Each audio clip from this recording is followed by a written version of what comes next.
198,556 shipments of known alcoholic liquor was reported by those common carriers shipped to Kansas residents. Unlawful shipments of cans of alcoholic liquor, they're a known problem. During this past year, we did a limited scope investigation of unsolicited social media advertisements that were shipping alcohol to Kansas residents. There were 22 vendors, and 95% of the spirits vendors sold and shipped to Kansas, which is not authorized. 100% of the beer ones sold and shipped to Kansas, which is not authorized. Wine, 71% sold and shipped, which is authorized if you have a Kansas special order shipping license.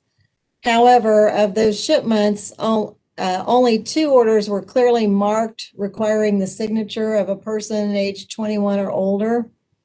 And one was delivered to an 18-year-old underage cooperating individual. She offered her driver's license to the driver, and the driver opted not to look at it. So a criminal citation was issued to the driver and under review at the DA's office. 1 box of liquor was not marked, requiring a signature of a 21-year-old person, was handed to a 7-year-old.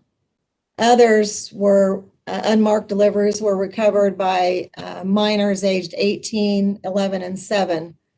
50% of the vendors that sold and shipped into Kansas to residents had no federal license with the Alcohol and Tobacco Tax Trade Bureau, and none of them had a special order shipping license, which is required to ship wine.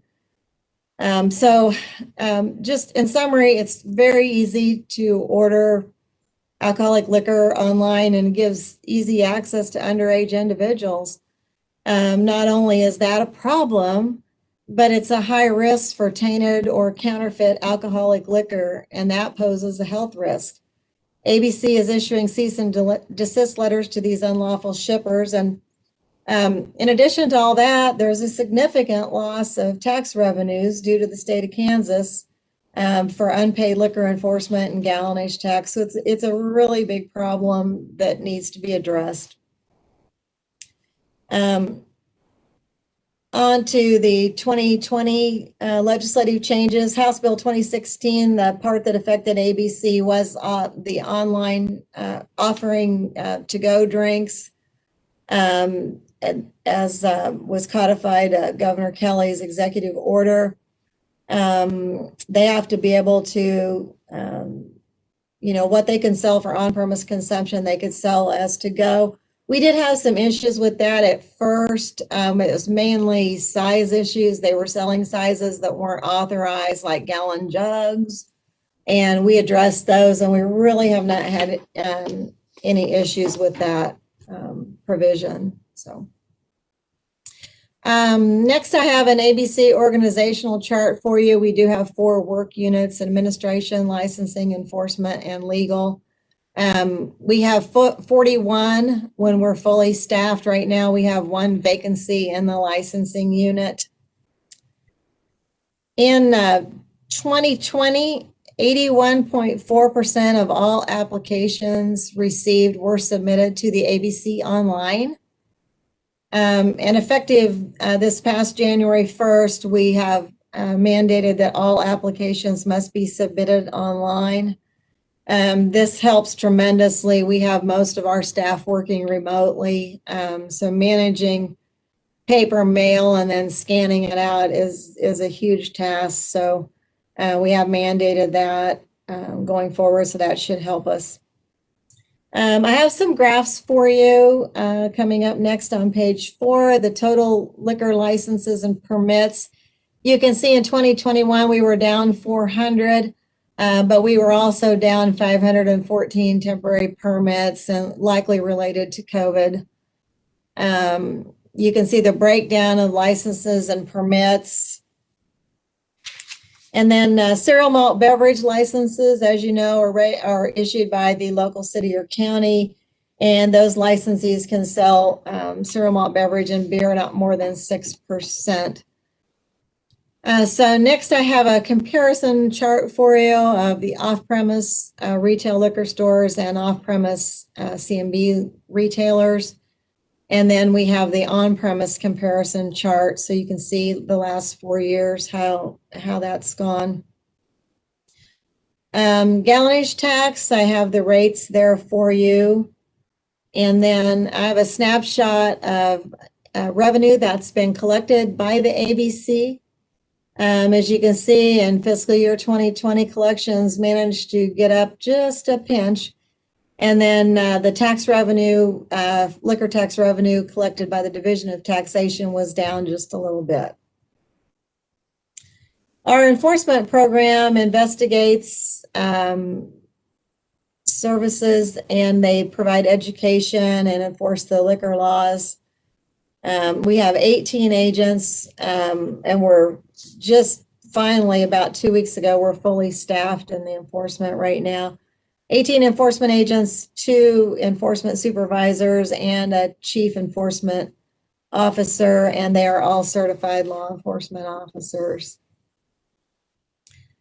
So on page 7, I have a chart of our liquor enforcement activities, inspections, new license deliveries, and other investigations.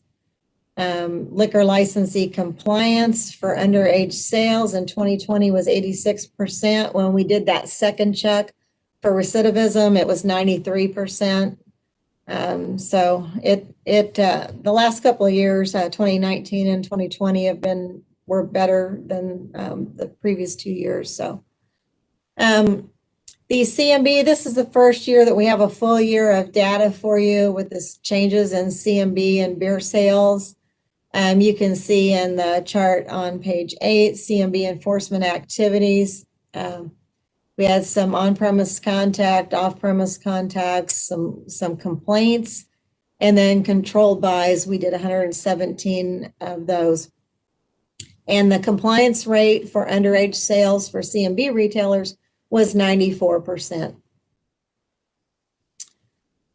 Moving on to our legal unit, you can see that we did not issue near as many citations this past year. A lot of that was related to COVID, and anyways, we have that for you. And then the fines collected was definitely down as well because of COVID. CMB citations, again, this was the first year we issued 40 CMB citations, and we collected just over 16,000 in CMB fines. And then finally, our enforcement does the drug tax enforcement on all illegal drugs that don't have a tax stamp attached to them. They do the assessment, execute the tax warrant, secure any property to help satisfy that debt.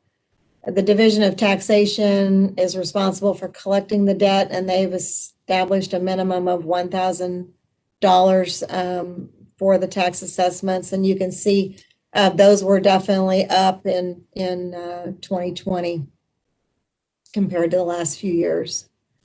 And then finally, the last thing I really want to talk about is our licensee surveys. We are focused on providing excellent customer service and maintaining a level playing field. We emailed out 4,561 email addresses, got the surveys in 2020. Overall responses were 94% positive. We have a self-imposed goal of 90% overall positive, and we send those surveys out. All new licensees that give us an email address get that survey. Then existing licensees receive a random survey, as well as the enforcement survey is a random selection. And a final note, Kansas ABC was to have hosted the 2020 National Conference of State Liquor Administrators annual conference in Overland Park this past June, and that was obviously postponed due to COVID, and we will be hosting that in 2020. Approximately 400 people attend that and bring their families. And then finally, there are some maps attached behind that has a breakdown of the liquor licensees. The first map is retail liquor stores. That's off-premise retailer licensees, and you can see each county, the number above the county name is the number of licenses in that county. So there's a map for all of our license types, and that is all I have today, and I'll be happy to answer any questions that you might have. Thank you, Secretary Beavers. Committee, do we have any questions?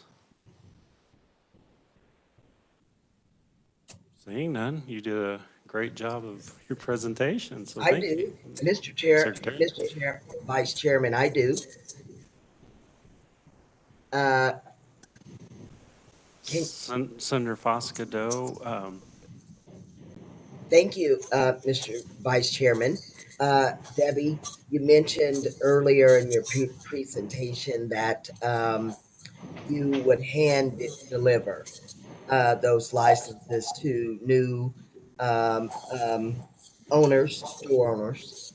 But are you still doing that, or are you just doing that by email now? And how are you keeping that connection with them? And then the second part of the question, as opposed to just fining individuals, those repeat offenders, are you offering any kind of training with that? Yes, I'll be happy to answer that. We are hand delivering licenses in most cases. We're still continuing to do that and give the education. And we do offer education to the licensees at any time. And when a licensee gets a citation for a violation of liquor laws, the enforcement agent giving them generally does give them some education at that time on why they got the citation and how to avoid that. But anyone can always request training. We're happy to do that. Thank you, Mr. Vice Chairman. Thank you. Are there any other questions for Secretary Senator Cluse? Thank you. Just more of curiosity in the liquor fines collected. What was the spike in the 2019? You may have mentioned it and I missed it, but just curious on that.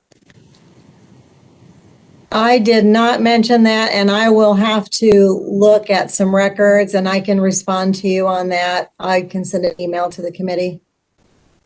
Okay, and then follow-up question.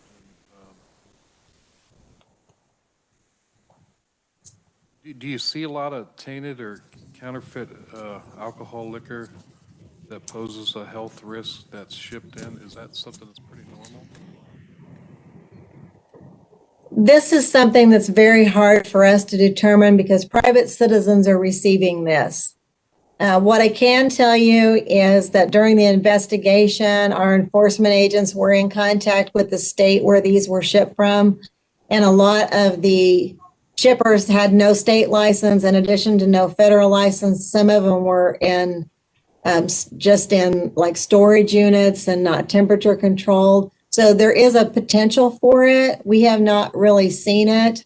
And you may have seen on the news and in a lot in different foreign countries where there'll be people dying of tainted alcohol and stuff. It's because they don't have a good regulatory system like we do.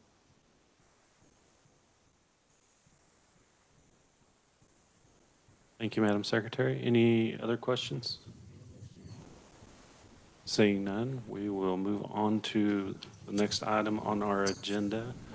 And we actually don't have anything on the agenda, but I do need to make an announcement for everybody. The hearing for Senate Bill 35 that we delayed on Tuesday, we're going to have that hearing tomorrow.